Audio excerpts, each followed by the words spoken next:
report. And I just happened to come across a paragraph in Australia's Health 2016 by the Australian Institute of Health and Welfare, which I thought summed it up.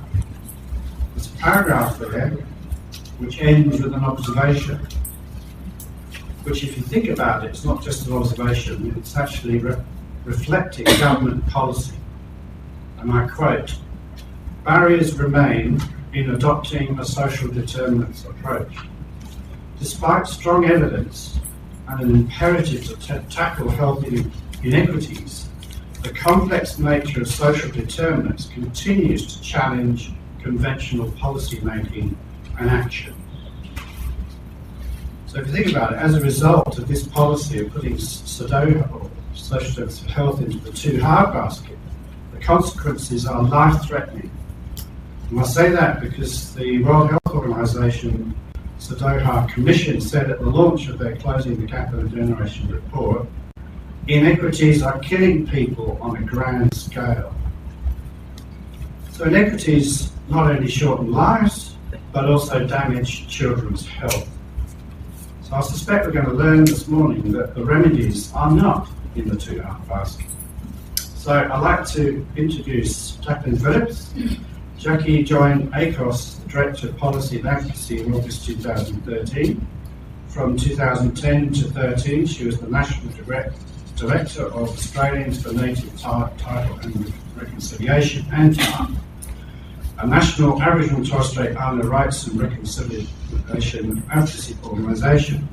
Jacqui has a long history of involvement with ACOSS, having previously worked as policy officer at ACOSS and at the ACT Council Social Service. She has policy expertise across a range of areas, including social security, housing, homelessness, Aboriginal and Torres Strait Islander policy issues, community development, human rights and justice. So Jacqui, over to you.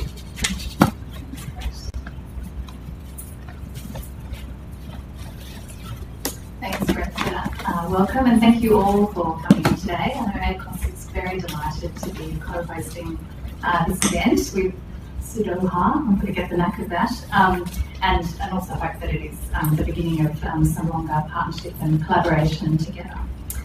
So I'm really pleased to be here representing ACOSS to provide what I hope will be a useful sort of general context about child poverty as a lead-in to a discussion that I think Sue will lead around the relationships between inequity, which Brett has touched on, and health outcomes, lifelong outcomes that start in early childhood and before, indeed, and extend. I should, of course, begin by acknowledging that we are meeting on Aboriginal land and pay my respect to the elders of the Gadigal people of the Eora Nation.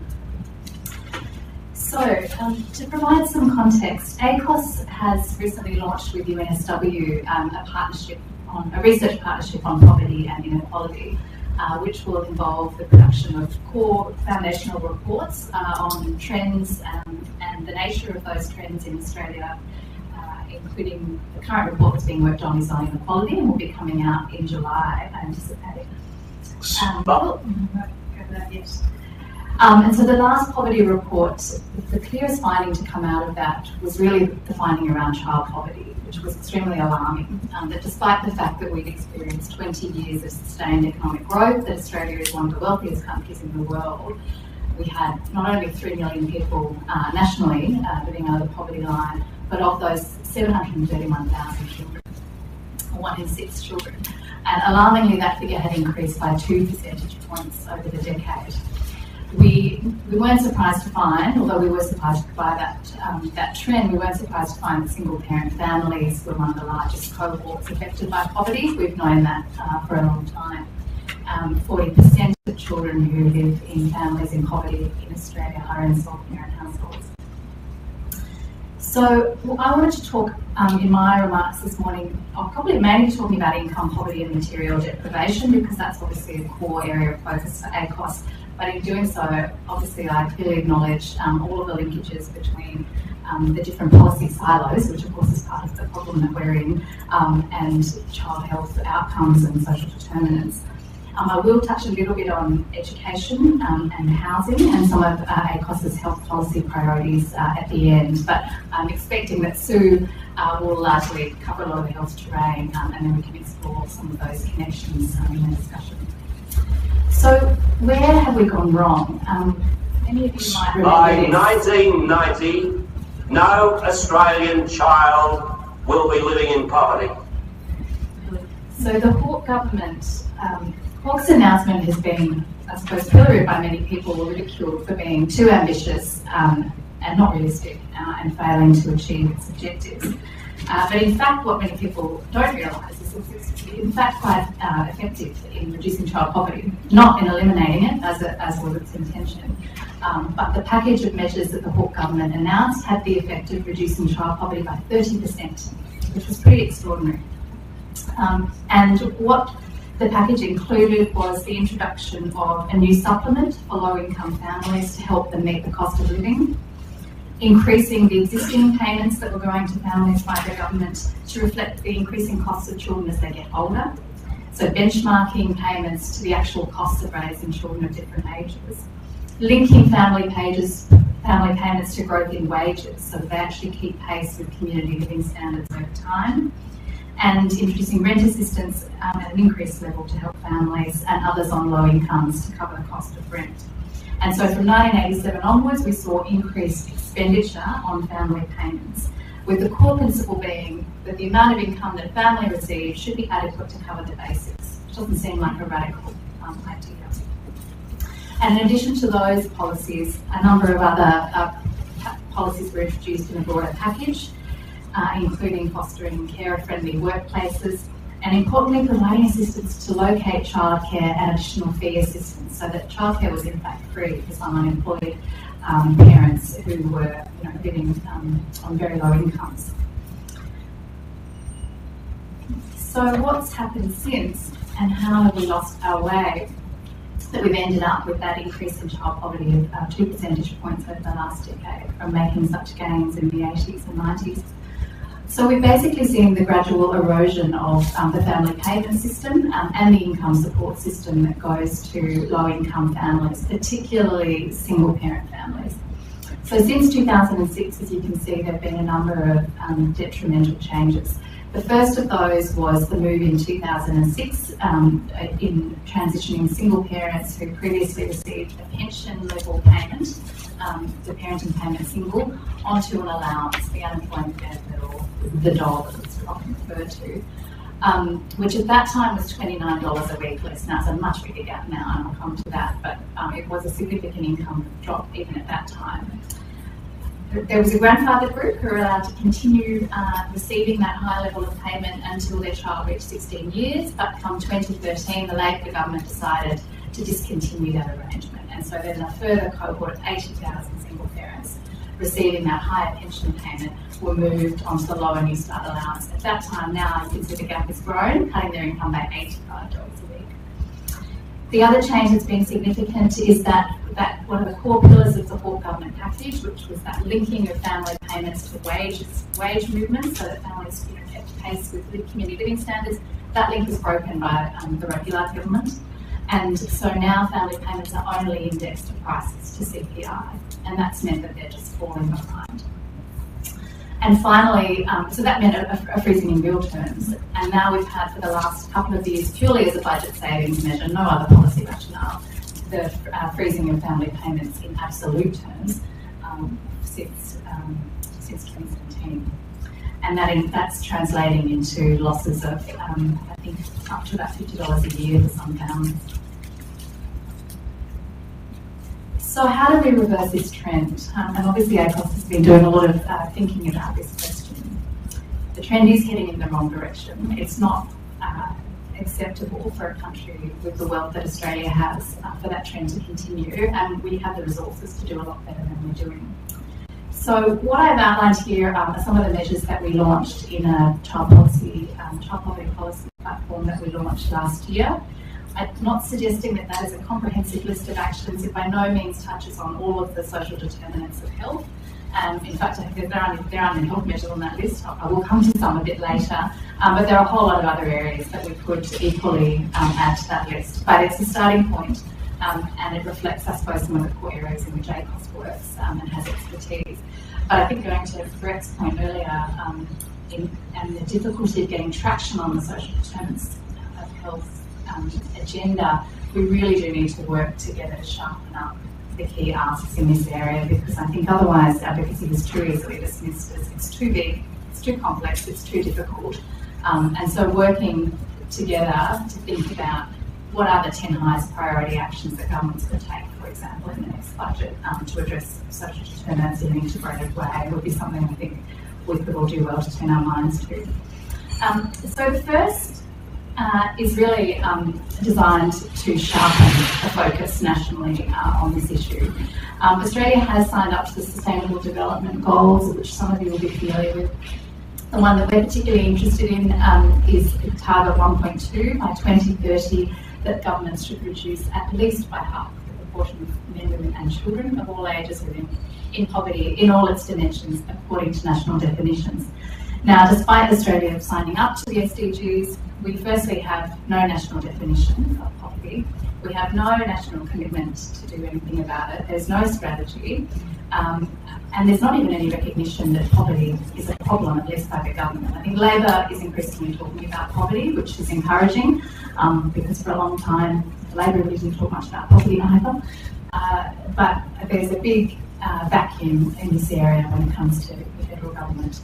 So we feel that actually adopting a national definition and a national target would be a starting point in terms of organising and focusing policy action. It's time to raise the rate. This is ACOSS's New Start campaign, which has been getting a bit of momentum in the last week. Some of you may have heard with Chris Richardson releasing his budget monitor on Monday, which included a call to increase New Start, which he described as unnecessarily cruel, the level of the payment, and said that increasing the payment was in fact a higher priority now than budget repair. So there's been a big shift, I think, in terms of the public understanding about this issue and that of expert commentators. You can see here that the New Start payment, which is the red line down the bottom, is basically flatlined. It's between 93 and 2017. Average wages are at the top. The pension's the blue line, just above the New Start allowance. And that difference there is explained by the changes in the way that those payments are indexed, as I said before. So pensions moving with wages, New Start just with prices. And so more and more people on the New Start allowance are falling into poverty, and more people are stuck on the payment for longer. So the vast majority, about 70%, are on the payment for more than 12 months. So the argument that this is a short-term transitional payment while you get yourself a new job just doesn't add up in the current labour market. So there's been no increase to the New Start payment for 24 years, and the last increase I think was less than $3. And the rate is now $175 a week below the pension. So we were talking before about that $23 a week drop, and then it was $85, and you can see now how big that gap has grown. And it falls well short of what is called a basic budget standard. So the research that is referred to there, which UNSW, Peter Saunders and colleagues have done, estimates what's the basic costs that a family living on a tight budget, so this is not having any kind of luxuries, would need just to meet housing, food, transport, health, energy, clothing, etc. And their calculation is pretty meagre. These are $433 a week, which is well in advance of the New Start figure. One of the other problems that we have is that the structure of payments that go to low-income families, and particularly single-parent families, doesn't have any rational basis. And so as you can see, despite clear evidence that the cost of children increase as they get older, what this graph shows is that the payments actually reduce over time, so from 1 to age 18. So it's an absurd basis for the payment system, and it's because we've moved away from one of those pillars of the Hawke government package, which was benchmarking payments to the actual costs of children at different ages. So the solution that we have proposed, or one of them, to this issue is establishing a single parent supplement. So an additional payment that would go to single parent families that would increase as kids get older and the costs increase. And going back to the indexation issue, this one is really fundamental, and I know Chris Richardson picked up on this too in the monitor, but the call was not just to raise the rate, but also to index both the unemployment payment and other allowances, so youth allowance as well, but also family payments to wages as well as prices, whichever is higher. And that would prevent that gap from growing further and also shore up the adequacy of family payments into the future. So moving away from, I suppose, the income poverty issue and some of the policy solutions, there's a number of other recommendations or policy proposals that ACOSS has advanced. One is a replacement program for what was the JET program, which previously provided assistance for single parents who were trying to return to paid work after a period of caring at home for children. And it provided funds to deliver career counselling, vocational training, and as we discussed before, assistance in locating childcare and with fee relief. That program has now gone. And so in ACOSS's latest budget priority statement, which you can find on our website, one of our new recommendations was introducing a new career transition scheme, as we're calling it, to help primary caregivers of children back into the workforce when they're ready to return. Housing is really critical, and we could talk through this whole presentation about housing and the impact it has on children's health and lifelong outcomes. We have no national housing and homelessness strategy anymore, not since the Rudd government. As investment in social housing has declined significantly over the last 30 years. Public housing waiting lists, I think, in some jurisdictions are up to 30 years. And so we have a number of proposals that are designed to address that problem. I was struck the other day when walking out on Cleveland Street. I saw a mother with 2 children four-wheeling suitcases, and was initially thinking that they were going on a holiday, and then realised they'd just come out of a boarding house, and I presume were going from one boarding house to another boarding house. And that's the reality of Australia's failure on affordable housing policy. And obviously Aboriginal housing, and I haven't talked a lot about Aboriginal and Torres Strait Islander children. I'm not sure whether Sue will touch on that a bit more, but clearly they're the most at-risk cohort in all of these areas. We're currently in a situation where the Commonwealth has said that they will not fund remote housing anymore in the jurisdictions which they've previously been funding under a 10-year funding agreement, which expires on 30 June. And I know that Paul Valeros and others have done some really important work around the links between housing and the home environment and health outcomes, including ear disease and having the ability to bathe the child, have clean water, all of that stuff. And so I think the impacts of this policy failure will be devastating if there isn't a change of mind. The other worrying policy change that we think will cut me off at any time if I'm going over time, that will impact on low-income families and disadvantaged and vulnerable children, are the policy changes to childcare. And for many middle-income families, they will be better off, and some lower-income families in paid work will also be better off under the government's new scheme, which is coming on 1 July. But the losers will be those who are not participating in paid work, the parents who are not participating in paid work and don't meet the new activity test, because what they will experience is a drop in their eligibility for subsidised care from 24 to 12 hours, so halving of that care. And these are the kids who, in some cases anyway, need access to quality early childhood education care more than the other children. So we've been very concerned about this. We haven't been successful in our advocacy to try and change these policy settings, but going into an election, I think should there be a change of government, I'm hoping this would be a priority for the Labor government for reform. And finally, I just want to talk a little bit about our health policy priorities, which extend beyond those relating to children. But as Tessa Wood came with a test in the audience today, who was at ACOSS for a long time and carrying our health policy work, oral health care has been a key area of focus for ACOSS. It's such a huge gap in our health system.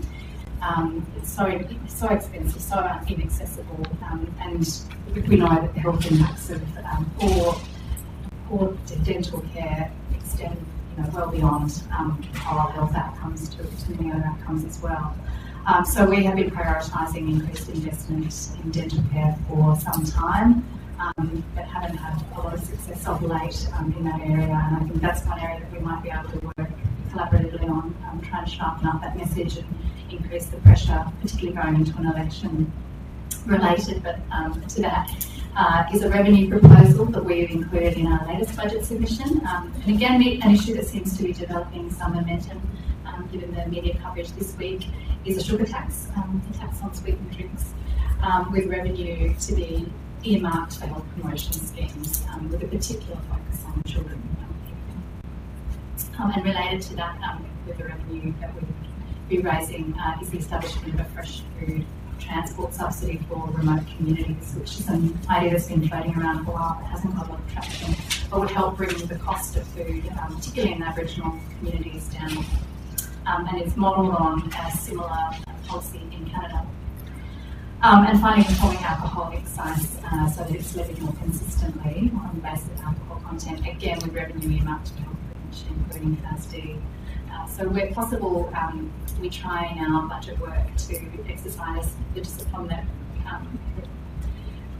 attempts to offset our expenditure recommendations with revenue and savings recommendations. And so this is one area where we think in setting the health portfolio, there's a lot of spending that is misdirected, ineffective and inefficient, and there are also a number of revenue measures that would well be directly linked to funding positive health initiatives.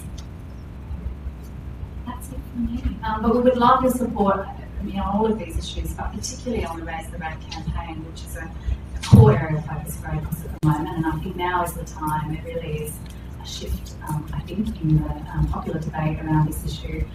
We need all the allies we can get, and particularly voices from the health sector, I think, echoing the need for the incomes of those families who are living at the bottom to be lifted.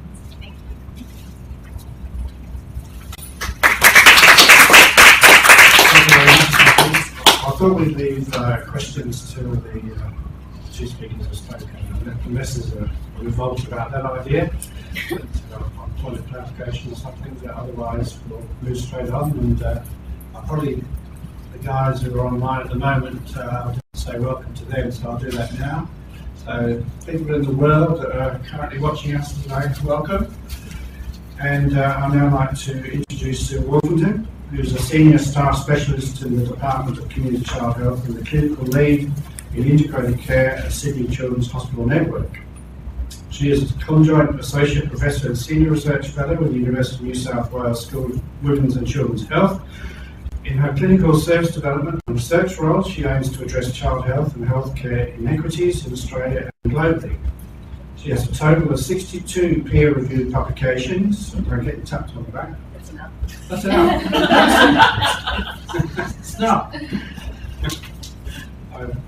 I can carry on whilst we do that. I'm trying to stop me saying all the great things you do. Extensive national and international collaborations, including the National Health and Medical Research Council, AHRTC, I'm sure you'll explain what that means because I don't know. Sydney Partnership for Health Education Research and Enterprise Sphere. She's been involved in one of over $8 million worth of successful grant submissions in the areas of Aboriginal child health inequities, healthcare services for vulnerable populations and early childhood development. And she is co-chair of the Royal Australasian College of Physicians Working Group for the Inequities in Child Health Position Statement, of which I'm a member. Over to you. That's great. But really, I'm just a clinician. Actually, I'm a clinician who does research on the side. So it's a really great pleasure to chat with you all and sort of think about how we can close a gap and address inequity and work together. Firstly, I too would like to acknowledge the Gadigal people of the Eora Nation and thank them for their wisdoms and teachings and caring for country, each other and culture. And I'd also like to acknowledge traditional custodians that are here with us today. As I said, I do actually see myself as a clinician researcher, and most of my substantive position is actually as a bit of research on the side. But I'm really interested in how we demystify social determinants of health, and inequity for our frontline workers. And I'm going to use the example of health professionals because that's what I am, but I'm sure there are other people working in NGOs or within education or whatever, but I think the same thing applies because I think that's a big gap we need to address. Does this work? Can I try this?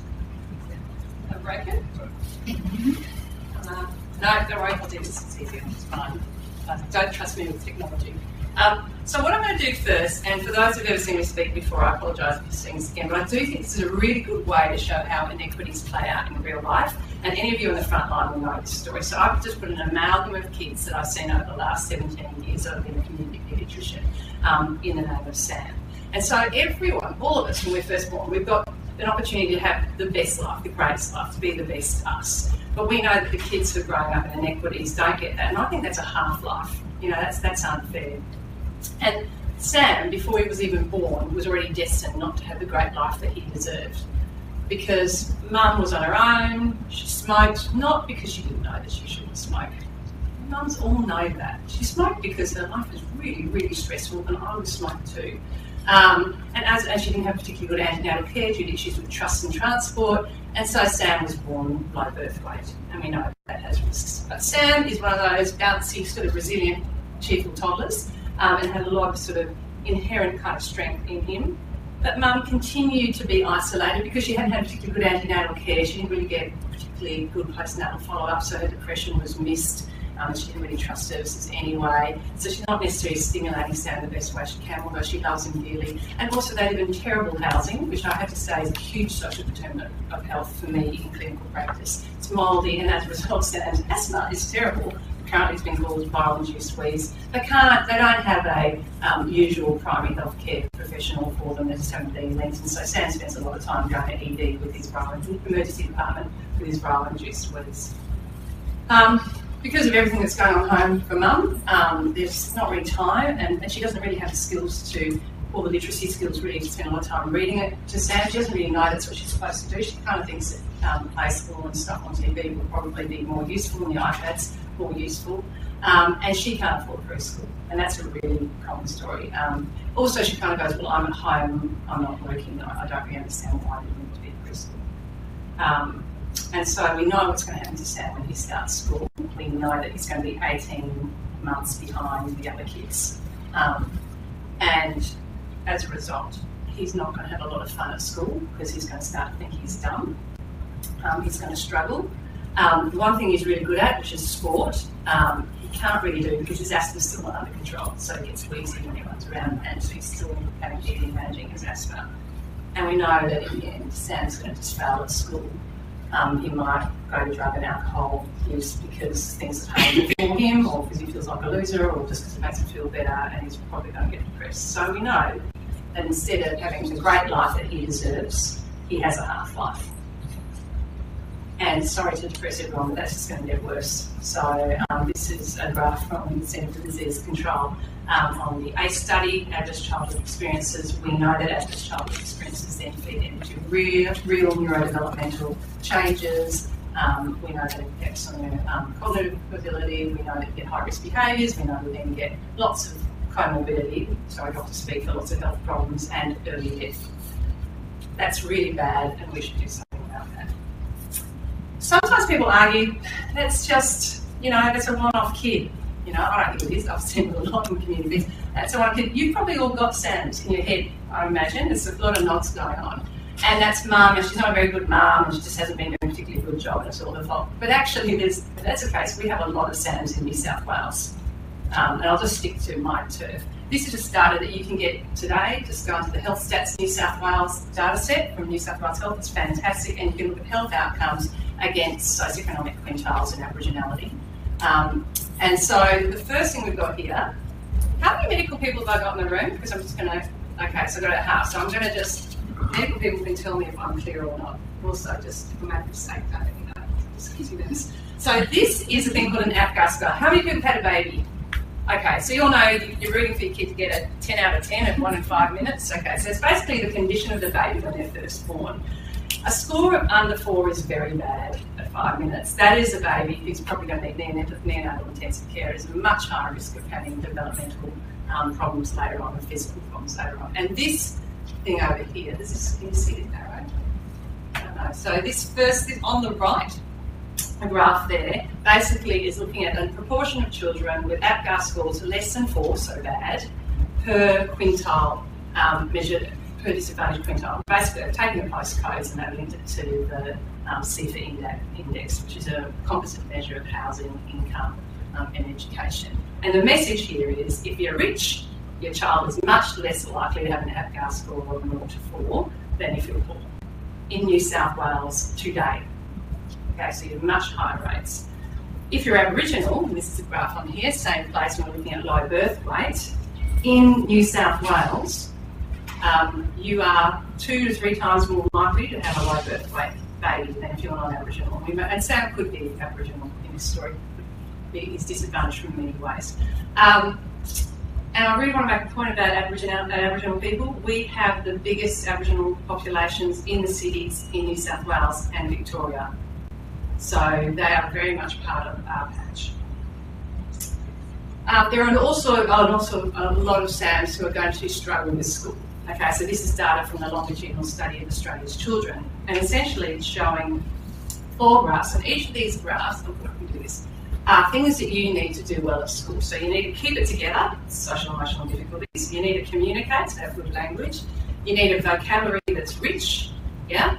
And you need to have some emergent literacy skills. That's things like knowing your alphabet, but also knowing that they make sounds. It's a k sound, that is a sound, T is a sound, and that makes cat. And if you don't have that, it makes it very hard to read. And those of us who've had children who've gone through kindergarten, we know how hard reading is. I don't think I clicked until I had my child and went, oh, what reader level were they on? And what this shows is it basically shows, if we look at the least disadvantaged, these are the most advantaged people, basically. This shows that the more disadvantaged you get, the higher the number of kids, the higher the risk that you're going to have problems in these 4 areas, both at 2 to 3 years, 4 to 5 years, and 6 to 7 years. And in some cases, the gap gets bigger. Okay, so that problem doesn't go away, and school certainly doesn't fix it.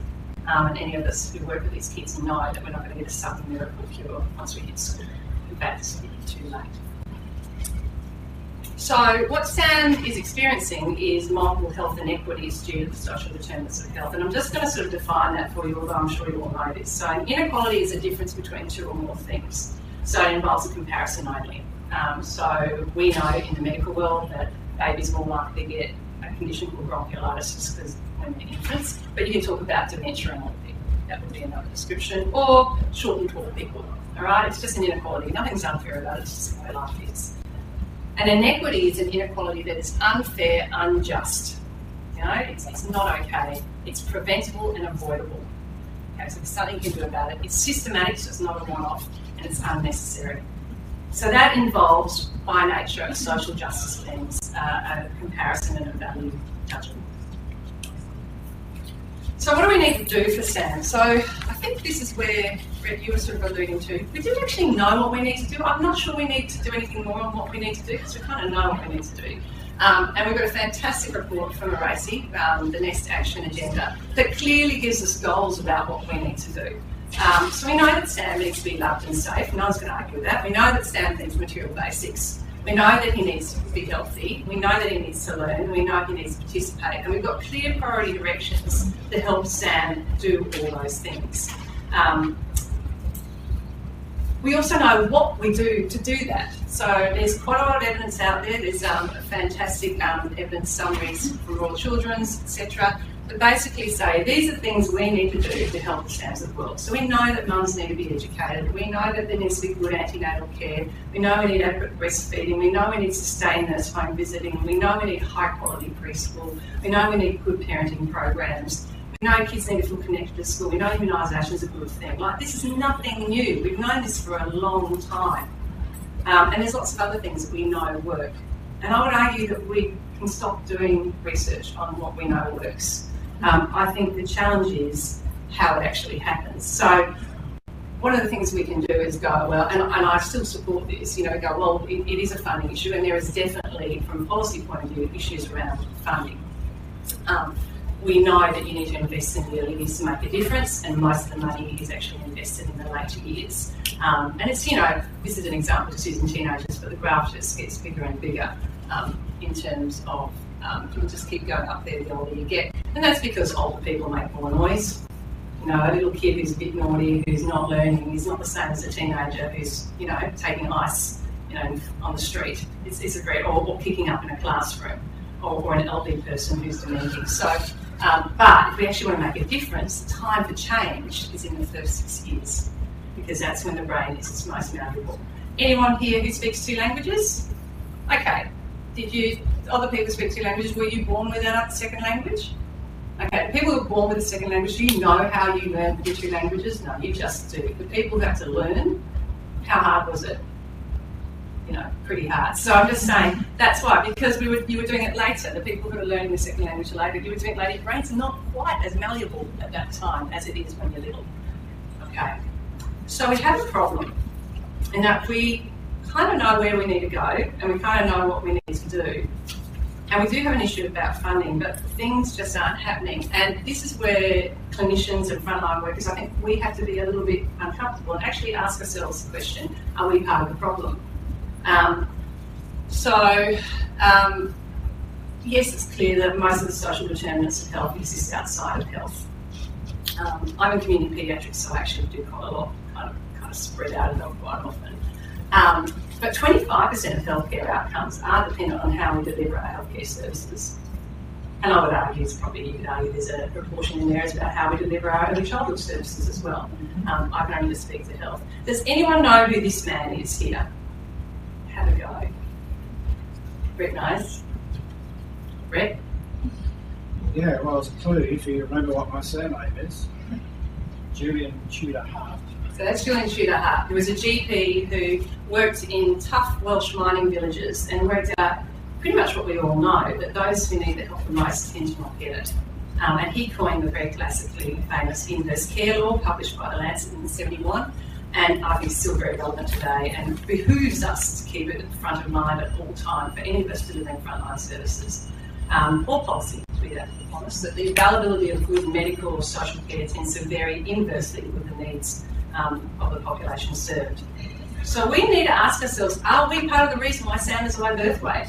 So this is a nice graph here that basically shows the number of antenatal sessions attended. So we all know that we should have at least 5 antenatal sessions attended before we have our baby, okay, versus the proportion of babies who are low birth weight. And then we've got it broken up into Indigenous and non-Indigenous. And you can see that both for Indigenous and non-Indigenous mothers, although there's still a gap, it is much better in terms of your baby's health and condition when they're born to have attended 5 antenatal sessions. Yeah? Much better. And we can see that there's sort of this gradient here that as you reduce the number of antenatal sessions attended, the chances you're going to have a low birth weight baby and all the then effects in terms of their health increases. So who spots that? So one of the things that's common is people go, oh, Mum, she didn't come to antenatal care. She did not attend an FTA, the DNA, you know, the classic words. I don't think it's her fault, actually. I think it's our fault. I think we've designed healthcare systems for people like us. And we haven't gone and said, hey, what is it that you need to get good antenatal care? And I'll give you an example where they've actually addressed this really nicely. So I think there are a lot of, it's not just antenatal care, I'm not having a go at them, I'm not having a go at midwives. So I think for a lot of services, we need to switch the thing from who's, you know, it's their fault, they're not attending, they're not engaging, all those kind of things. It's our job to engage with the people who most need to see us. It's not their job to come and engage with us. You could argue for early childhood, so why Sam didn't go to preschool. So when I moved from southwest Sydney, where I spent a good 10 years of my life, to southeast Sydney, I went, oh, there might be anything to do because there's no poor people in southeast Sydney. Well, there are actually. And many of them live in an area called Botany and East Lakes, which is a really lovely, vibrant little community to go to. And this is Australian Early Development Census graphs from this area. So people know what the Australian Early Development Census is. It's basically a composite measure that happens every 3 years of a child's readiness for school. If you're developmentally vulnerable in 2 areas, you are highly likely not to flourish in school and to have all those difficulties that then follow. So in this case, in this graph, a dark colour means that you're at high risk. You've got much higher numbers of children who are developmentally vulnerable in two areas, and that's where Sam lives. Okay, so it's not just Sam, there's lots of kids like him. So we all know from the evidence that what would really benefit Sam is high quality preschool. It's very clear that that is one of the best things you can do for children who are disadvantaged, who are developmentally at risk. We all agree? So, this dark colour here does not mean lots of preschool. This dark colour here means that this is the lowest attendance rate for a preschool program compared to the rest of the area. So we've got a triple whammy for Sam. First of all, he's disadvantaged. Secondly, he's now developmentally vulnerable because he's disadvantaged. And thirdly, he can't actually access the intervention that would make a difference. Again, why is that happening? I mean, we know that this is where the kids are. Why is it that they're not attending preschool? Why aren't we just going, okay, let's look at preschool attendance in the East Lakes area and see how we can increase it? And then we have to look at quality. So, good questions for us to ask. So, this is what I think is going on.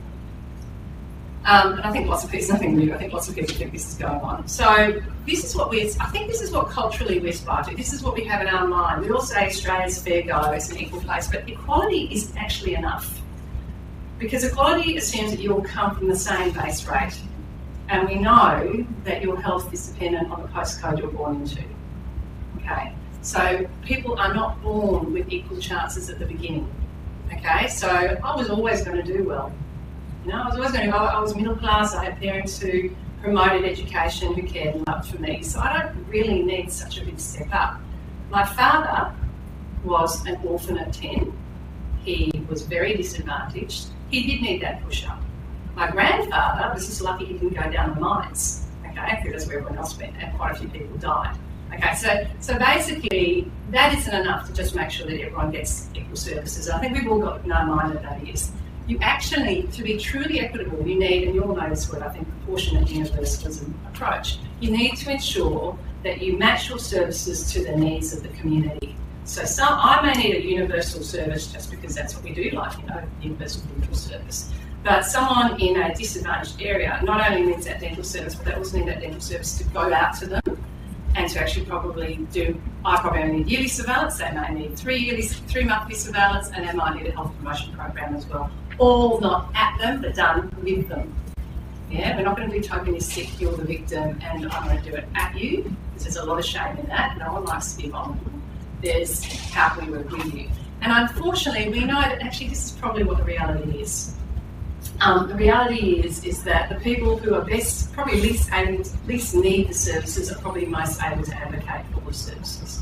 They have the most resources to get them. And we also know that, you know, really good interventions that we roll out, the people that tend to engage first tend to be, again, the people who don't need them. So something like home visiting, when it first rolled out, you know, it tended to be the middle class mums that wanted it. Okay, so then people started thinking, okay, how do we need to change the home visiting model so it actually suits people who are more vulnerable, and that's where sustained home visiting and mesh came in. So I still haven't said how we're going to fix this because I don't actually know, but I do have some ideas. So I think we all have clearly articulated, we would all say that we need to stop being in silos. We've been saying that for quite a long time now. And the new word's integrated, everything's integrated, but we need integrated evidence-based systems, and I actually truly believe that. And that really just means working together across the silos, using evidence and going to where we need it. And it's not just us that thinks that, the NATS has promoted that as a global strategy. ACOSS has a fantastic document. If you haven't read Better Systems, Better Chances, it's well worth talking about. It talks about what we would need for that. And actually, National Strategic Framework for Child and Youth Health talks of this. In addition to saying that, you know, we need to equip children and young people with the foundations of a healthy life, and we need to support them to become strong adults, and we need to ensure that they've got safe communities. We say that they should have equitable access to healthcare services and equitable health outcomes. You could argue for all the other bits, and we need improved systems to optimise health. And maybe that's what you hang off some of your income work off, and that we do have a national child health strategy around this. But still not happening, is it? And this is one of the things we say often in medicine. We often know that the things we should be doing, like following a guideline, aren't happening, and we go, why? And there's the Institute of Health Improvement had a great leader called Don Berwick who said the gap between what we don't know, what we know and what we don't know is much less than the gap between what we know and what we do. And I think we are, again, part of the problem in that we've got pop health. And by pop health, I'm just saying anyone who's not a clinician. I couldn't put all of this, pop health policy, researchers, etc. You've got them on that side, and you've got clinicians on this side. By clinicians, you can translate that into your frontline workers.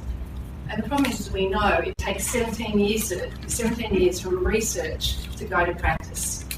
And I think someone told me the other day that it's only about 12% of research that actually gets there. Now that's Sam's whole life. We don't have time to wait for that to happen. We need to work in a smarter way and work together. And the reason we need to work together is we're actually complementary. So I'm going to speak as clinicians. The clinicians are canaries in the coal mine. They know what's going on. They see health inequity in action every day. They may not be able to articulate it. They may not be able to articulate that that housing issue is a social determinant of health. They see it all the time and often get quite overwhelmed by it. Yeah? Because they haven't been given that kind of structure around social determinants of health. They also work often in multidisciplinary and multi-agency teams very hard to address the social determinants of health for an individual child. Any good clinician would do that. Even if they don't know that's quite what they're doing, that's what they will do.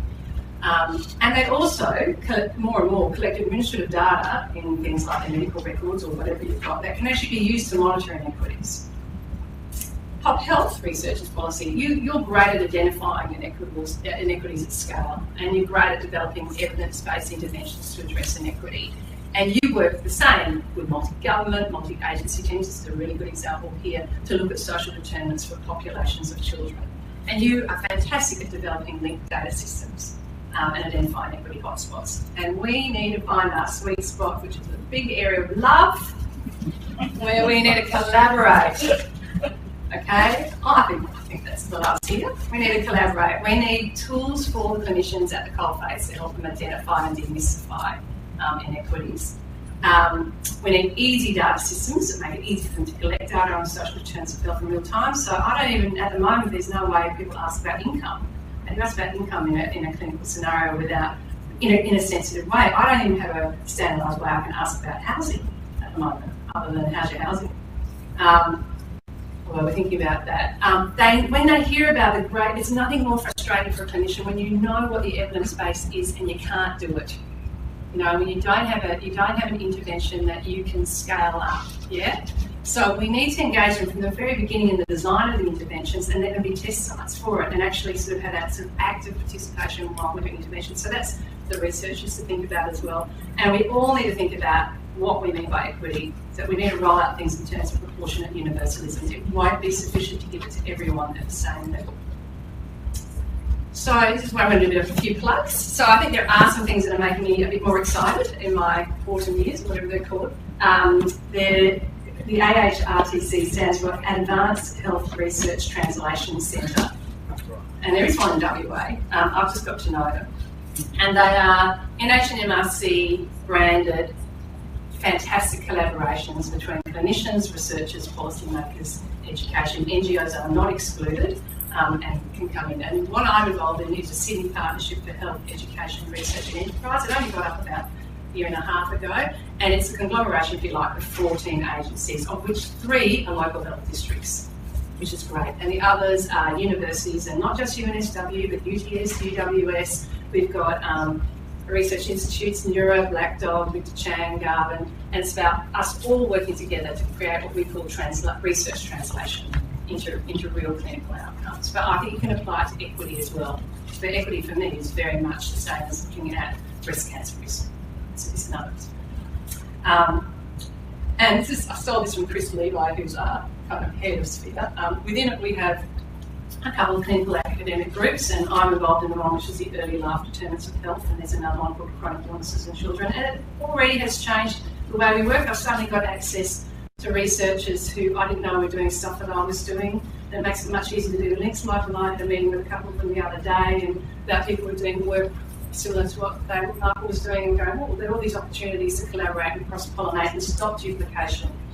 And the whole aim is a virtuous cycle. So essentially it's to have clinicians and researchers working together from the beginning and always keeping in mind the end game of how does this change things for the patient that I'm going to see tomorrow. Yeah. Then you work together, you do really good research, you attract funding. The funding is not just for more research, but it's also then for enhanced clinical services. and then you go, okay, what's the next strategy? And just go over and over in the same virtuous cycle. And we've got some innovative examples, I think, already happening. Some of these happen pre-Sphere, and I'm just going to plug a couple of them. So this cheerful group here is the Ngala Nungamai parent group from the La Perouse area. So I do my clinic out at La with Karen Speed, who's our head of department, Community Child Health. That started because clinicians went, there are these kids out here who need care and they can't get to the hospital because it costs too much to park. It takes 2 buses. There's a lot of other stuff going on in their life. And actually, you know, for Aboriginal people, hospitals aren't great places because it's where you either die or you have your child removed. So, you know, let's think about how we can provide services for these kids. And since then, we've created this really lovely clinic out there. That's, you know, we'll see about 12 kids per clinic. We run, you know, we don't have problems with people engaging with us at all. And it's partly because of this group. Because over here is a woman called Lola Callahan, who is an elder at Lava, and she was our Aboriginal Education Officer, and she said, I've got all of these mums sitting alone in their horrible housing. No, housing is not horrible, but they were in housing that wasn't great for them, feeling pretty depressed and isolated, and I don't know what to do with them, but I feel like we need to have a group for them. And so people were really kind of creative, and they started an arts and health group, which is run by an art historian called Michelle Jersky, who's now become an arts and health coordinator at Sydney Kids. And it was really a very unthreatening, let's just do art together. We have childcare attached to it as well. And within that, women, that's where you have the discussions about health and what's going on. I'll go and sit down and somebody else will say, I can't talk to you about my 14-year-old, etc., etc. And it's fantastic. It's built up trust. There's been women from this now who've gone to TAFE, who've gone on to university, who've got work. One of the graduates from here is one of our new Aboriginal health workers. But also, from the point of view of access, it's fantastic because we hang our clinic off that. And so it means that kids can come from that group who need to be seen and just pop into our clinic. But equally, if I get a new mum who's isolated, I can say, hey, you get that rowdy group next door? This is our community development, our mothers group, would be interested in joining it. And it's just created a lot of trust within the community. The other cool thing is we have the Malabar Community Midwifery Link service that started up with New Directions funding, which was specifically for Aboriginal services. And with that, we have an Aboriginal midwife who's out in the community, and that's where her office is, that's where their clinics are. They're not at Royal Hospital for Women, although that's where they're linked. They're actually out of Malabar, who hold that mum all the way from when they first meet her to the birth of the child, and then hand that child over to the child and family health nurse who works at Lola. So we've got a clear stream of continuity of care, and it's not on the mum to engage with us, we're following them. Some other things that have just been funded by Sphere. One of our big issues we had in the Botany East Lakes area were children from culturally and linguistically diverse backgrounds whose families weren't English proficient were turning up to school with, you know, clear developmental problems that no one picked. And also a large number just weren't school ready. Despite the fact that we have a developmental surveillance system in New South Wales. So what we did was we just found some multicultural health groups who are doing play groups there from the NGOs, South East Community Connect and the Delhi, and trained their frontline workers in how to pick up developmental problems, how to talk about development, and gave them a link to our child and family health nurses and our services, and that's resulted in an increase. And that's funded by Sphere, and we have another project looking around feeding problems that's going across the state, looking about equity and access. And I think our ambition is to be a bit like Scotland. They've got an early years collaborative up now to make Scotland the best place in the world for children to live by addressing inequalities. And what's neat about their program is it's not rhetoric. They basically have a clear pathway from government all the way down to every frontline worker about how we're going to address this. And then they're using improvement science at the front line in schools, in jails, in health, to address inequities. So there's a lot we can learn from them. We've got to plug our position statement. Alex, put your hand up. In fact, the whole RACG put their hand up. And Alex's blood, sweat and tears have gone into this. We've made him write it all. And Brett was a key person. So the other thing is we're thinking within the College of Physicians, which is sort of my body, and Brett says, how do we make equity everyone's business? And so we're sort of saying to our membership, look, we're advocating the government needs to roll out programs based on the best evidence, which I think they think they're doing, but we also need regular evaluation of the fidelity of that. Do they actually keep the components that work when they get rolled out. That's really hard to do. Do they result in increased access and quality and affordability? Because we know that the whole cultural issue, and I guess that's what I'm talking about, is culture at the coalface. That will dilute your interventions if you don't engage people in that.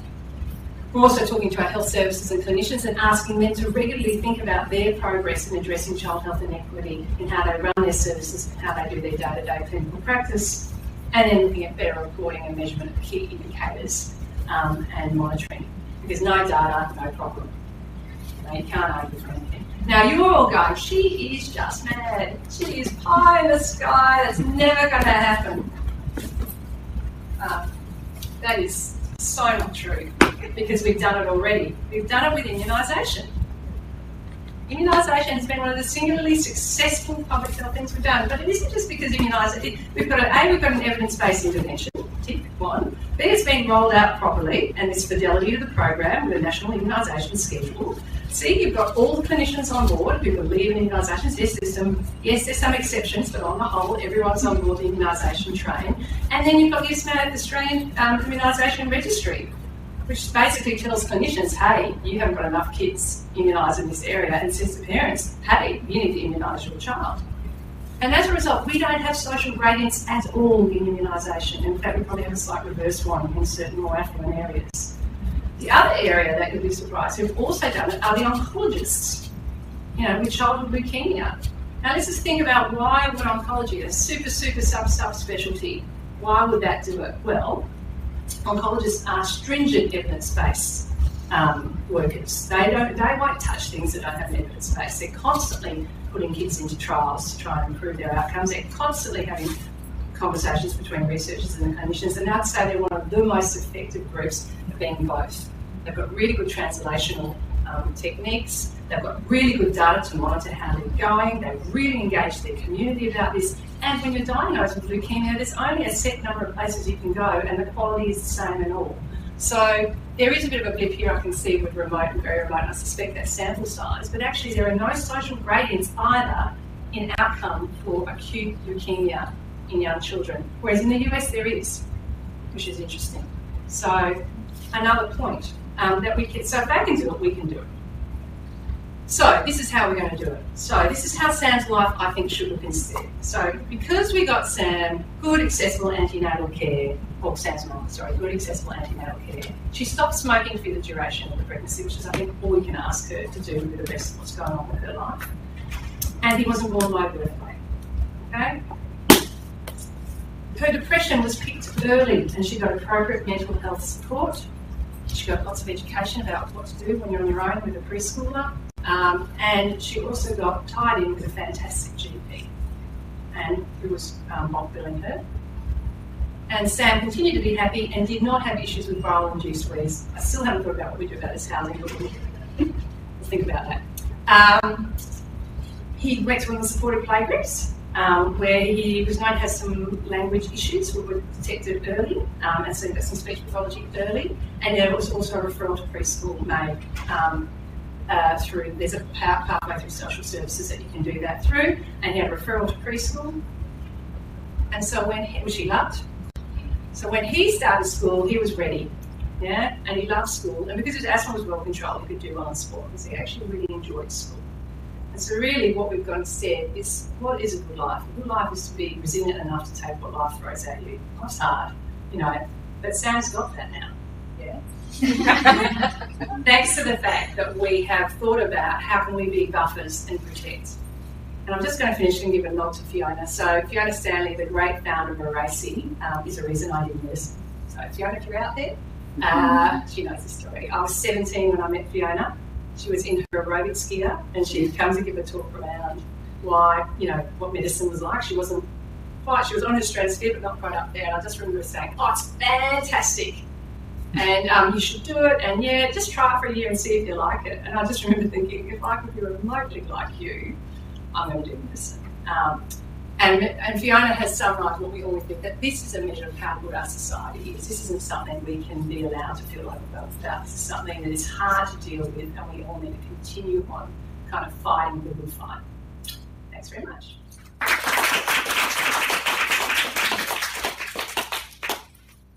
Thank you very much. Great. maybe we should put our hands together and congratulate both speakers. Now I'd like to ask you to come up or bring a chair, a couple of chairs here so you can field some questions and discussions. If you feel like coming forward so it's a bit more friendly, by having you come a bit closer, that would be good, but if you don't do that's fine. So who would like to ask the first question or make a comment? Michael Fasher, I'm a GP in Western Sydney, and here with great nursing colleagues.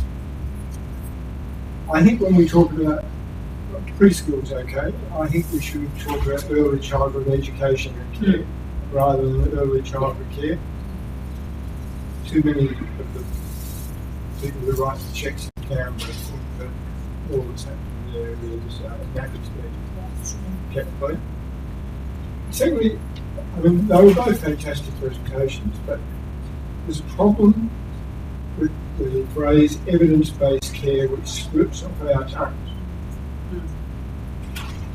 So the challenge in the success in LAPA is not accounted for by a randomised controlled trial which has been faithfully implemented. It's because key people with relationships already established in the community have warmly introduced clinicians to those people in an environment where they're not scared. That bit is never written up, but it's actually the crucial bit. Because we in Western Sydney at Thrive and Burnside have tried something similar and it's failed. And it failed because it was actively undermined by people paid by the taxpayer. And so there's that ingredient. And the leukemic story is fantastic. It brings me to be quiet. But my huge frustration is the absurd system we work in, the absurd IT we've got, which does not allow us to plot the progress of the children who find this easy to access. I will see a 7-year-old who's had perfect appropriate early intervention at age 5. That crisis has disappeared, they're off the way, and they come back with the next crisis at age 7. And there's nothing in my IT that enables me to plot that versus the cancer doc, the oncologist IT, which will alert them to the half an hour if the platelets are going down. So if you've got that data coming back to you in real time, which Gonski's actually talking about happening in the classroom. So that's all I have to say is really evidence-based care is easy to say. The systems we have to work with are just atrociously inappropriate for the task. So I'll just comment on the evidence-based things because I do love my evidence. I think you're right, Michael, it is about culture, but I think there are some fidelity principles that you need. So nursing home visiting is a good example. Nursing home visiting can be rolled out by people really wanting a great relationship, but if you don't follow some of the evidence-based principles around that, you may not get the same outcomes. But I do agree that, and I think that's what I've kind of clicked while I've been doing the talk, that actually none of that's going to work until you change culture. And culture requires collaboration and also requires someone, when someone's getting the RCT up or may not be, saying, you know what, that's just not going to work in this context. How do we work together to do this research and do it in real time and do like a pragmatic RCT? Or do intervention arms actually change quality cycles? I completely agree with you about the data. Cincinnati Children's Hospital I salivate when I look at what they do. They have real-time data coming in all the time saying, hey, have you noticed that your asthma presentations have increased from that particular suburb? What's going on there? And they'll alert their staff. And it's just, and we'll go, oh, wow. And I think people want to do that. And again, I think we want to do it. You guys want to do it. I actually think that's where the collaboration needs to happen. Sorry, can I just interject a minute? Because we've got one person online who can't hear the question, so it's either a question of repeating the question or one of you coming up here and speaking at the microphone. So repeat and speaking into the microphone. Yes, sorry. Dodd is listening and may have a question at some stage. I was just going to say on that note, we're from an NGO and my colleague is in the early child going out to disadvantaged people. But what we're experiencing now is pushback from the government for, I would say, on the ground workers to be measuring social outcomes all the time. So it's that upskilling, and you're getting people outside of their arena trying to do too many things. So, you know, I'm on the research side of our team, but I'm trying to jump into an area that, you know, there's nothing to help me. We're trying to work it out too, but to know that you're doing that as well. I mean, partnership obviously is what you're saying. Yeah, so we're just saying it's not fair, and I think it's true. It is not fair to expect frontline workers to become what they're not. I don't know enough about early childhood education. I know it's good for children with disadvantage, and I know it promotes literacy. And I completely agree that's why I'm saying we need integrated models. And by integrated, we mean partnerships. And the reason the project out in East Lakes, and it's been rolled out to Rockdale, has worked is because we've had help working with the NGOs, with the speech pathologists, and the program at Rockdale is really taking off now. We've got a hub with CESFM as well, the Primary Health Care Network. I don't think anyone can do this on their own. Yeah, absolutely. At all. It's too hard. And that's good to know. I mean, for us to be aware of in terms of the sector workforce challenges as well, that's an additional demand that's being placed for our funders, and how do we manage the very legitimate need for that observation and data with the need for the skills to match that. And just on the data set of questions, I would say too that we need to be starting to think about how we link the information that's about children with their parents. And our systems are all geared towards the individual that we're working with, and not the context and the familial and the relationships that have huge effect in relation to all of this. So, you know, we keep talking loud about the ability to link the records, and not just in big data, but in real time, and for clinicians who are working with people across time, that says, here's what's going on for this family, not just for this child or this parent. Because the relationship between those things is part of everything you've been speaking about. Yeah, completely agree. So this is just about linking data between mum and family and baby, and actually had a case over the weekend that would have been very helpful to have that.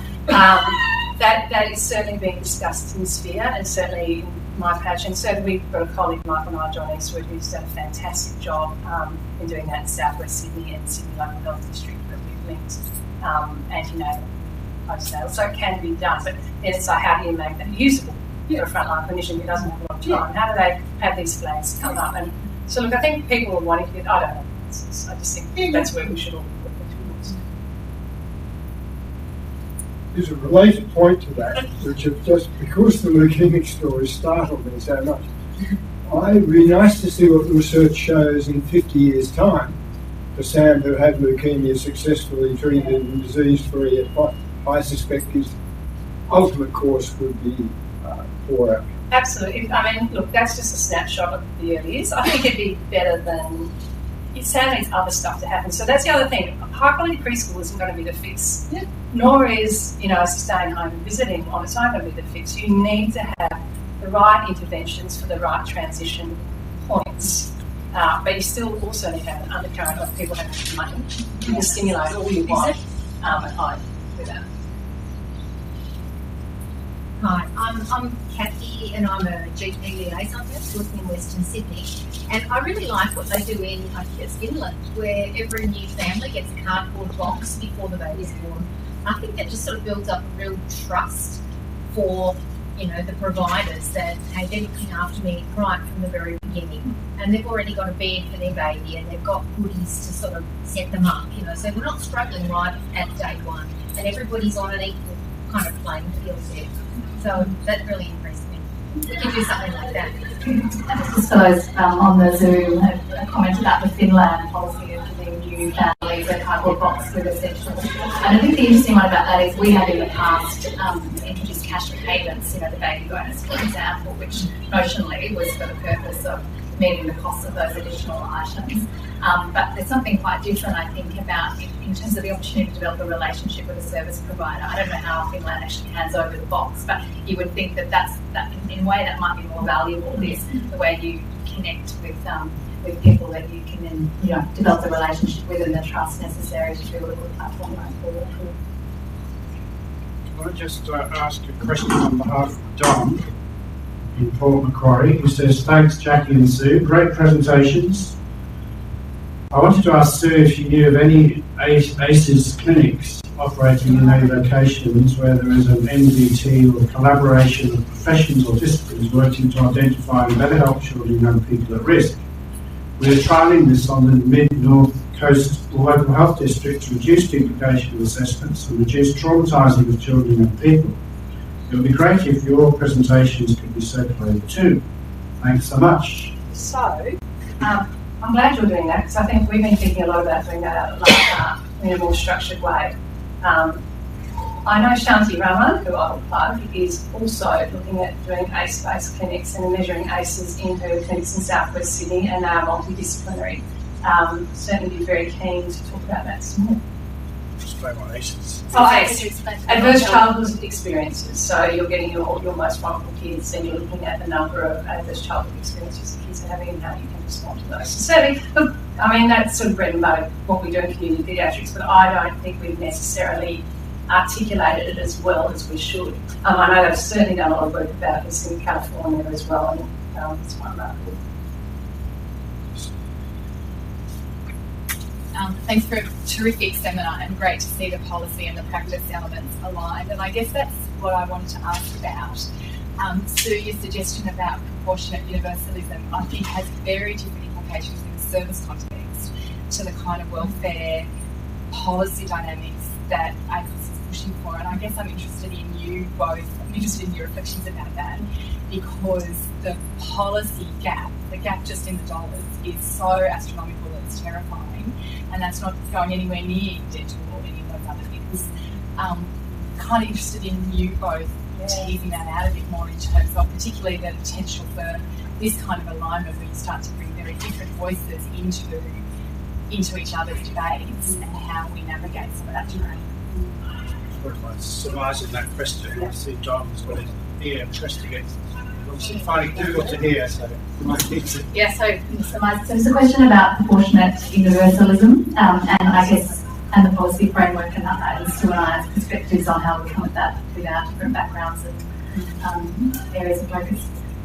So that's hard. I mean, it is. I actually thought about it when Jacqui put up the slide and went, oh, and here I am saying that we're going to invest in the early years. I think it's a bit like Maslow's hierarchy, isn't it? There's a fundamental that you need. And I'm not saying we shouldn't have that everyone deserves a certain level.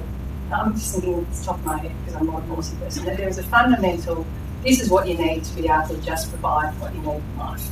Absolutely. But I do then believe that you do need, I'm not talking about means testing, I think that's the danger. You then do need to say and see that the resources are going to the right people. And so, you know, if you're a single mum on your own with a child, you should give them more resources necessarily than someone who's got more coming in. I tend to think about proportionate universalism very much in terms of services. For me, it's we need to be providing services according to the most needs. So I don't actually think they're at odds, because I think you're saying there's a certain level that everyone should have, and then we should be making sure that we've got more cash transfers, more money going to those who've got greatest need as well. Well, it was interesting thinking about, what was it, the inverse care law? Because in the welfare system, it's actually the opposite. We have the most tightly targeted social security system in the OECD. And so, by far and away, most of the resources in our social security system go to those with the lowest income. We do that very well. It's just what we give people on the lowest incomes is meagre, it's not enough. But there's very little flowing to those on higher incomes in our systems. In that sense, it's very efficient. But the services front is kind of the opposite story in terms of the distribution and accessibility of services to those on low incomes, which I think is an interesting relationship. And one of the challenges that we've had, as you know, so at ACOSS is it sounds like the health sort of services mapping is much more advanced than the community services mapping by geography. We don't have a sense of, for a particular area, what the coverage is of. Early childhood's probably done better than others, but the interface of all of the different social human services in the area, whether it's employment, housing and homelessness, aged care, early childhood, etc., etc. And so when it comes to thinking about the funding adequacy and funding formulas for community services funding, which should be an adjunct to all of these other systems, there isn't any rational basis for that funding either. So it too has experienced massive cuts or no rational basis for budget for care. So I think we could try and apply some of the principles that we do well in our social security system to the services system, and also do a lot better in terms of research and mapping where services are, where high needs are, where services are not, and where there are unmet needs. And there's been, I remember Sharon Goldfield telling me about a study that I should know about, but it's basically where people may not actually get the benefits that they're entitled to, so they may not be aware. So we often have that with disability. We often have people who still, they've got a child who's got a frank disability and they still haven't got the child disability allowance. So for me as a clinician, and I do have to come out of this as a practitioner, I'd be really interested in going, well, what is it that what's the conversation I have with families to make sure they're getting what they're entitled to? Yeah? And how do I sensitively ask about that? And certainly in Ontario, they have a poverty tool, the Ontario Poverty Tool, where it's being used by general practitioners to talk to families sensitively about their income and then look at income support. And I think there's a lot about housing we could do with that as well. And just your comments about some of the more middle class, middle income families being more likely to access services, I think is a really interesting one. And that culture of entitlement and those with less maybe not feeling as entitled as others do to access the services that they very much need. I'm thinking about my own experience of having a baby last year in a pretty well-off area in the eastern suburbs. All the mums were accessing all of the services that were available. We couldn't have all afforded to pay for them, that's not the point. But Tresillian, for 5-day stays, and everyone was doing that stuff. And highly well-informed, highly educated, with a sense that, of course, we're entitled to these services that are there freely available and universal. And it made me think about, I wonder to what extent people in quite different demographics are accessing these same things. And I think I'm not having a go at people having good services. No, that's I'm not at all. I mean, where I get frustrated is when we talk about universal and targeted as they're two separate things. It's just we need to have a more great and sensible effect. We say, this is what everyone needs. This is just down the line. This is what everyone needs. This is the benefit for everyone. And then some people need more things, or it may be that actually, as you said, the way we deliver that service in one area is not going to work in another area. And that's where we have to say to the community, how would you like this service delivered? And I think that applies for poor populations, Aboriginal populations. It applies for people in rural areas. They have a whole lot of other stuff going on that stops them accessing services as well. But I also think that there's work amongst us at the coalface, and I get that point about moving beyond the sector, and I think partnership helps. But I think you could have a partnership where you said, hey, Sue, if you just ask those 3 questions, so we do quite a lot of work with bananas around this, if you just ask those 3 questions around housing, then what you now need to do is that'll alert you that there's a problem, and could you please now bring this person, and they'll help in terms of the pathway to this family. Your point about the universal versus the targeted intervention really struck a chord for the work that we're doing at the moment. And I was involved in the rollout of the early intervention program, and it was to do with a partnership between health and education, which is fantastic because it's rare and it's working really well and all those things. But one of the bases of the programs, and because it's run by health, is that we work in an education space, but it's health staff doing it. And so we have a universal aspect of it, aiming to reach all of the population in a school, and then we have a targeted level 2. And it originally came out from, I guess, that more social inequity, child protection lens to begin with as a pilot, and now we've moved into a space where it's been successful. We've had it, evaluated, and we're moving it into a scalable rollout. And I guess what I'm saying is that because it is a program that very much requires the parent to want to opt in, and it's very much a, it's not a we're the big stick and you must do this. It's more, we've got this great resource, come along, we're trying to engage and be involved. Another part of that as well is building those relationships in the frameworks of the government funding of particular time frame and targets and KPIs and etc. In a space where, while it had great intentions from the start, in the rollout, as people were saying before, the clinician's role or the frontline role is this big. And to be able to really engage and really get in there, it needs to be this big, which is just not possible. And then you're doing that across all the various areas and districts across the state, which are vast and different and all those things. And we're trying to put what we think is a good approach that has the flexibility and adaptation built in, yet we're coming across these tensions of we end up with I guess relatively affluent, but lack of a better term, but relatively capable parents going, I would love to do that, I'm in, and still not properly reaching in all places the ones that really need it, and that's what it was aimed for. And so, of course, as time goes on, we'll be able to kind of do that feedback loop, but it still means those tensions will be in place if all those other clocks aren't moving as well. Questions from us? Sorry, it's no comment. So you're commenting about the fact that it's actually really, really hard to change things and to even bring in something that's worked well in one area, but then scale it up to get it to the people who most need it. Yeah, incredibly hopeful though, but it's getting harder and harder to in the current landscape. Because you've got limitations around the framework that governs it and the targets. And all the things that you've addressed. Yeah, and I think that's where we have to stop. I'm just talking about what I think now, not on area, but I think this is how we make things, just what we do as clinicians. I think often we'll go, oh, there's that program, that's great, and now I've got to do my job. You know, and that's great that there's that program, but I don't really quite know how it applies to my job. So I just think, again, it's where we can create more partnerships at the beginning or as we go, and I'm sure you're doing this, and it's just hard. With clinicians today do feel they've got some ownership and buy-in, so they can promote that. And obviously with community as well. You know, there's a lot, particularly if you're doing anything around, certainly out in our part, if you're doing anything around the child protection arena, you've got to do a long time of chatting and yarning about that before you would even think about rolling it out. So I agree, but I don't, and I think it's really hard to do on your own. Yeah. Could you speak a bit more about how it is to be a clinician working in public health services, trying to do work with families and a known set of social determinants and vulnerabilities versus a system that requires you to work with an identified issue and problem? Yeah, gosh. It's hard, because I think that's the tension. That is the tension. And, you know, people who've been around a long time sometimes refer to this as the treatment versus the early identification and intervention cycles that public health services go through. Yeah. But you know, that doesn't help to talk about it in those ways unless it's people who know. So it's that, how do services, have public services that are focused on an identified problem and issue, move the culture from that to doing the work that is earlier than the serious problem identified.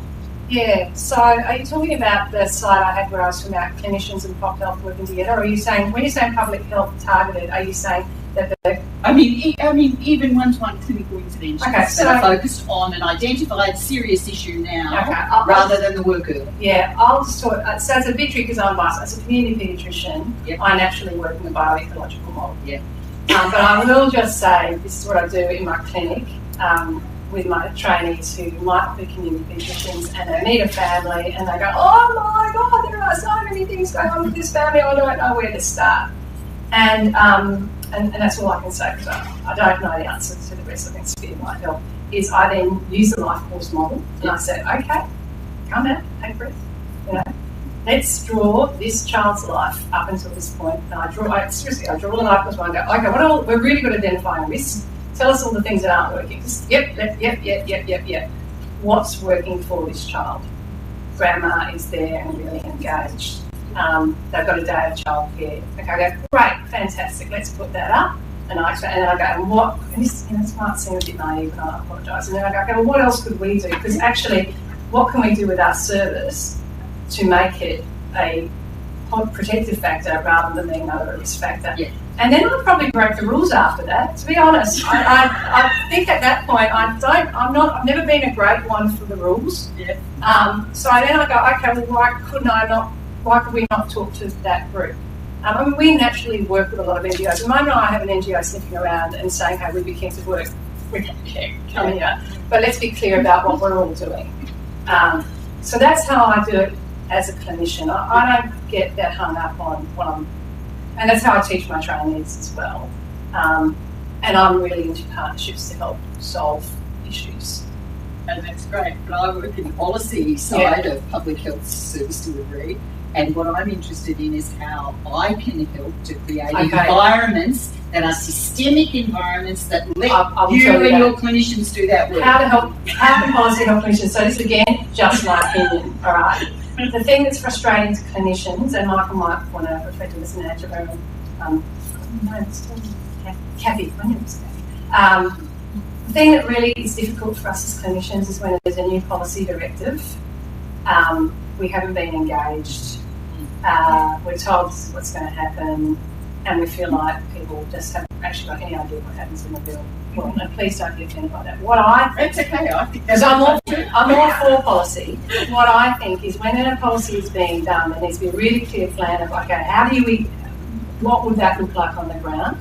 I have a particular beef with new ideas just being rolled out without any kind of control group or randomisation or even just like, and could we have some, before we make the policy, this is as it is, so could we do some quality improvement cycles or some improvement science on the ground to see if it actually works? But I also would say that I have a really good relationship, certainly with Liz Murphy and Tish Bruce and April Deering, and that we have done lots of work with them where we've done an Action MRC partnership grant around early detection of children with developmental problems. And that was fantastic. We had them with us from the beginning. So we were able to talk about how does this fit with policy, how would this inform? And it actually changed the way services were delivered. And then when we did the thing out at Botany, I was able to say to April and Liz, I'm kind of going off policy because I don't think, I can't reach them with this group. And that was great, you know. So I do think you can do it. I do think it's partly around relationships. So I don't know if the other clinicians wanted to comment on that. Relationships. Yeah, that's it. Yeah. So I'm sitting behind saying the same thing.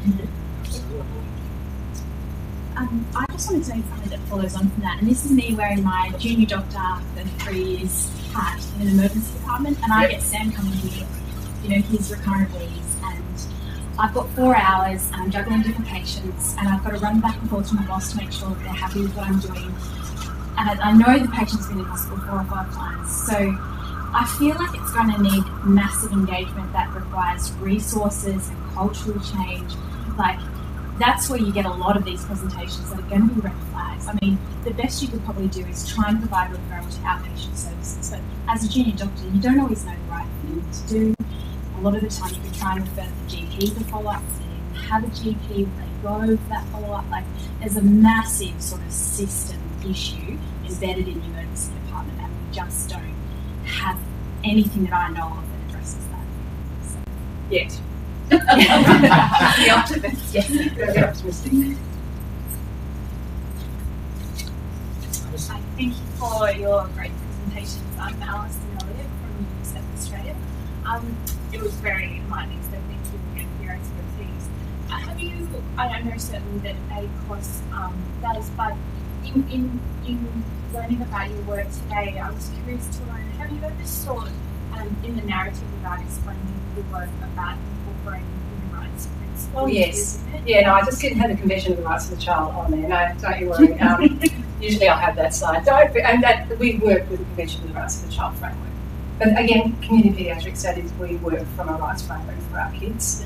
Whether we use it, I don't think we've got the sophistication yet. I know Shanti, my colleague, has thought about this a lot around child rights training, and whether we have the sophistication enough to go, okay, I found a consistent issue, say, with housing or transport or whatever. How would I use my rights framework to then advocate for change? I think that's something we need to do some more work on, to be honest. But certainly it's very much front of mind.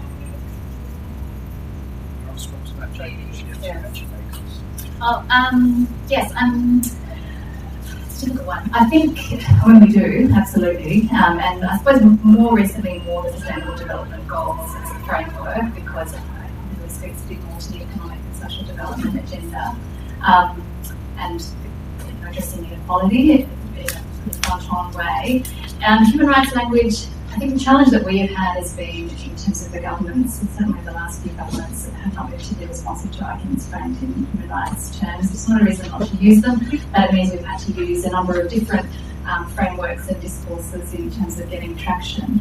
And I think one of the difficulties is in terms of how do we empower the people who are accessing services or navigating these systems, and to what extent is a rights framework going to be useful or empowering for them if the systems don't respond to that framework. And so I grapple with that. My training is in law, and so human rights is my background, but I also have, I suppose I have some questions about to what extent we are best arming people to get the best services and to access their entitlements, and whether or not, I guess there's a language of entitlements, there's a language of human rights and international conventions, and breaking that down to what is meaningful for people on the ground in an everyday sense. I think for us, one way through that is, which I've mentioned about before, is the idea of essential service guarantees. So translating some of this lofty international discourse into, in a national sense, what is it that people should be entitled to expect in health, in education, in income security, etc. And it would deal with, I really like the proportionate universalism idea because it's a way forward for us in thinking about that, because we've really grappled with the universal versus targeted question. For example, in housing, well, how would you define the basic entitlement in housing terms when most people can afford their own private housing through purchase or rental, and so don't need state subsidies, but there's another cohort who absolutely do. And so I think that's a useful way forward for us in thinking about what is the content of essential service guarantees. And in health, it would be fantastic to work with some of you in the room about how we might define what they should be. And we feel it could be a useful framework for COAG to work with in undertaking future reform of, social services and also tax systems. That if we're going to reform the tax system to raise the revenue we need to deliver the services we need, what is it the taxpayers can expect to get? And this is the set of service guarantees that you can expect to get and assert your entitlement to. So I think it's a great idea.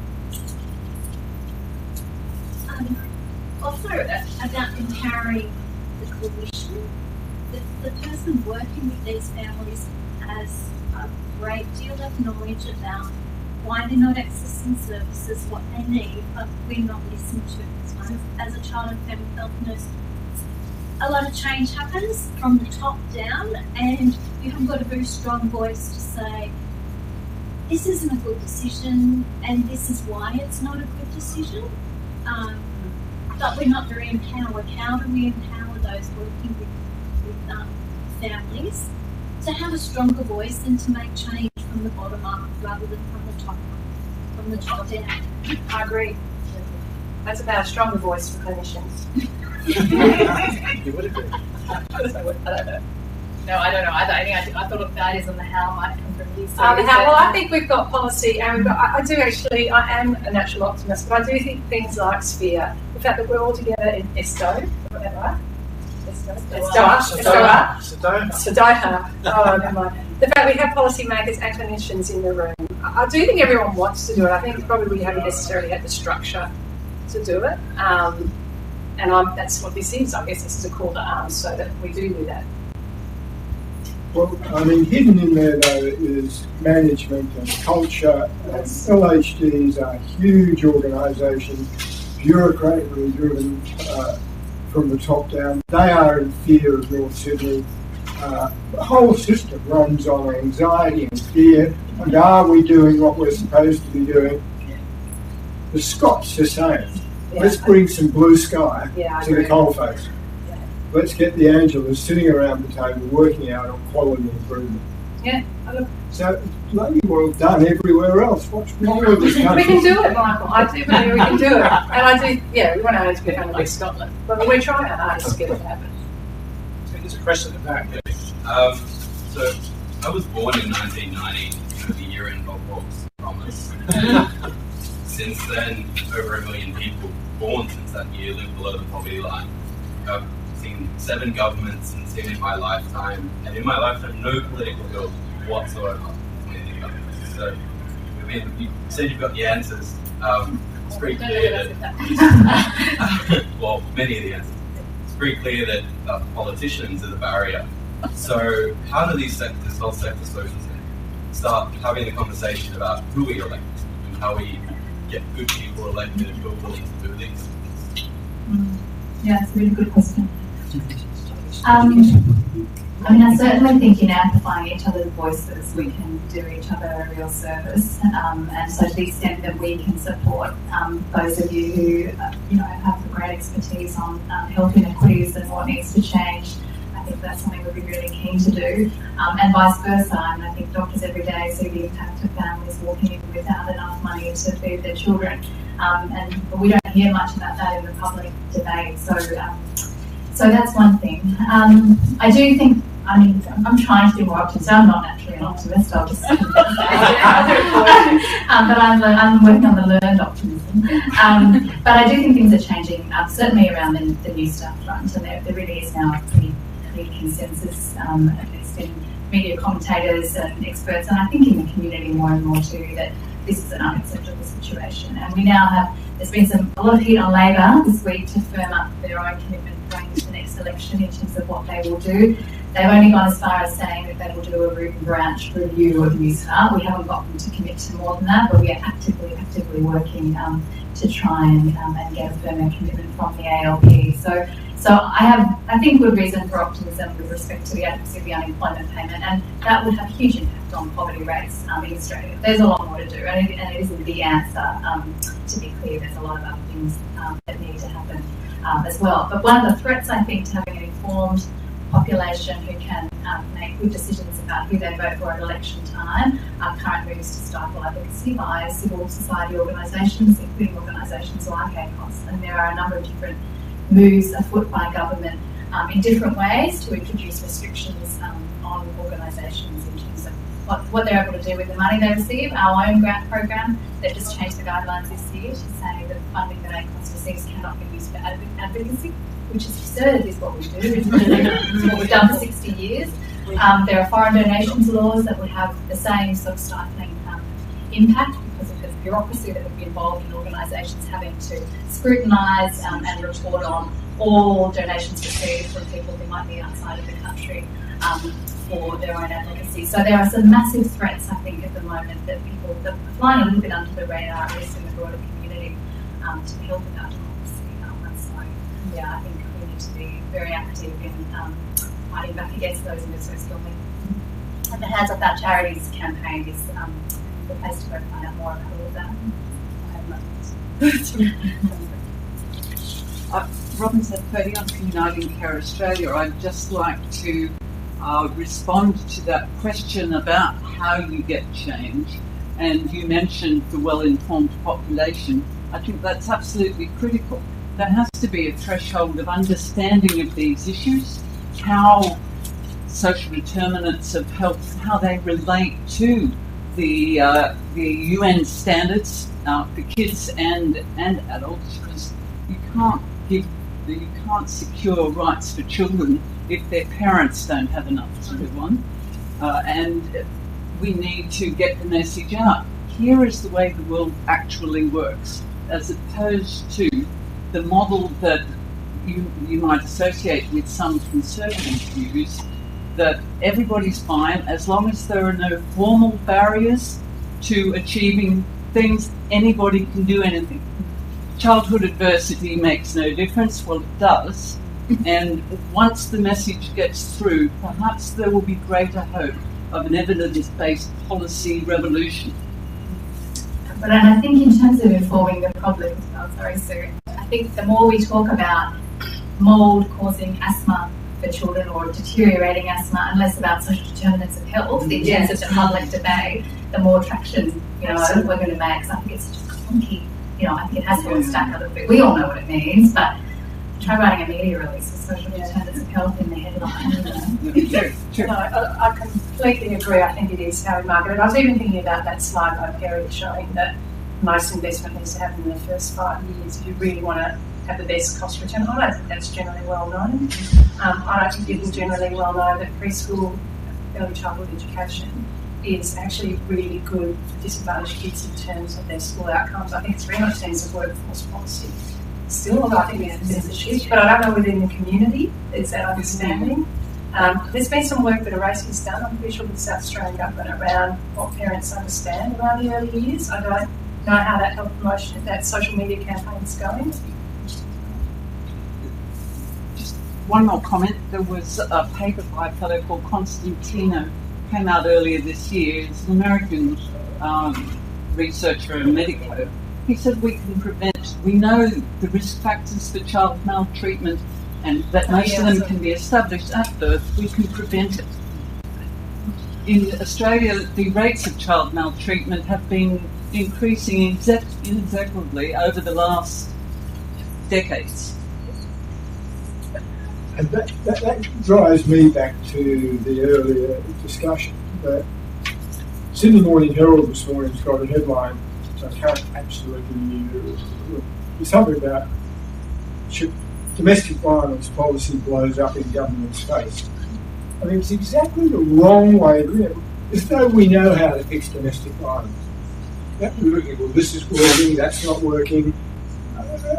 The fact that a really good initiative of a government taking on an intractable and seemingly insoluble problem is to be celebrated. They shouldn't be having mud thrown at them because they haven't pulled it off today. And I think that point, again, I'm a clinician, so I probably shouldn't be speaking out of context, but I think we need to be very careful about criticising government. I mean, I wouldn't want to play with someone who's just going to say you're useless. I mean, I think when you're having a go at something about housing, for example, it's very difficult for people working in housing to provide good housing. They have major issues with stock. So that's why I think much more productive partnerships in a safe environment like Sphere or something like that is a good idea. Because I'm not sure, and again, maybe I'm conflict avoidant, but I'm just not sure where that gets you, to be honest. I think there's a point there about governments have to be allowed to try new things and fail at them, but they need to do it in a way that from the outset assesses the risks and seeks to minimise them. And so quite often what we see is programs being rolled out, as you said, Sue, with no pilot testing, working with a small group in the first instance, with proper evaluation, with benchmarking to begin with, baseline data to begin with. And so, we're rolling it out to whole populations, often quite disastrous impacts. So I can still see both sides on that. Thank you both for the fantastic presentations. I'm a university student from Ontario here for Finland on an internship at Sachs Institute. And just as a curiosity, just a question for Sue.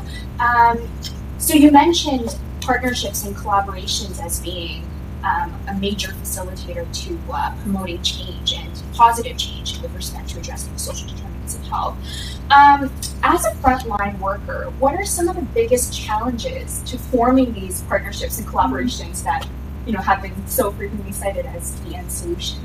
That's a good question. So it's one of the barriers to partnerships and change. Change is really hard. It's the first thing I'm going to say. I don't like change. People don't like change. So I think Michael and I have done a bit of work around this, and we've used more and more sort of improvement science methodology, like quality improvement, where you say, and you start with a patient story, you tell the story yourself, and you say, is anyone else having this issue? So I would present, for example, if I want to look at how to identify Sam with developmental problems, I'll go, is anyone else having the issue where they're seeing these kids over and over, not being picked up early, hit school, it's all too late? Is that hitting a chord with anyone else? Because once you've got that you're all on the same page, the rest of it, although tricky, is easier. So I will always start with a patient story in any of the groups that I go, and then we have a bit of a debate about what is it we want to do. And I do think you need to be very specific about your own, and also how long we're going to take to do it.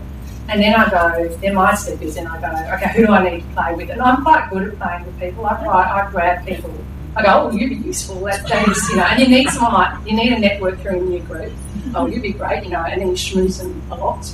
And by schmoozing, you acknowledge their strengths, and you acknowledge that it's really, really hard to do this on your own. And I don't know most of this stuff. I'd ask other people, what would you do? And then I would go and say, has anyone done this before? Or what is the evidence of what we're going to do that's effective? Because I don't want to be wrong and trying something out that could potentially do harm or cost a lot less time. And I heard a great quote the other day from a guy from Harvard, Richard Antonelli, who's a big guru in integrated care. He says, I don't mind failing, but I want to fail quick and fast. And I thought that was really good. And I thought that's what we need to be able to do. We need to be allowed, when we've got a new idea, to try something that's really hard, to have a go, use our improvement science methodology, fail, go, that didn't work, back to the drawing board, what are we going to do next? But that needs to be based on what we've got the best evidence about.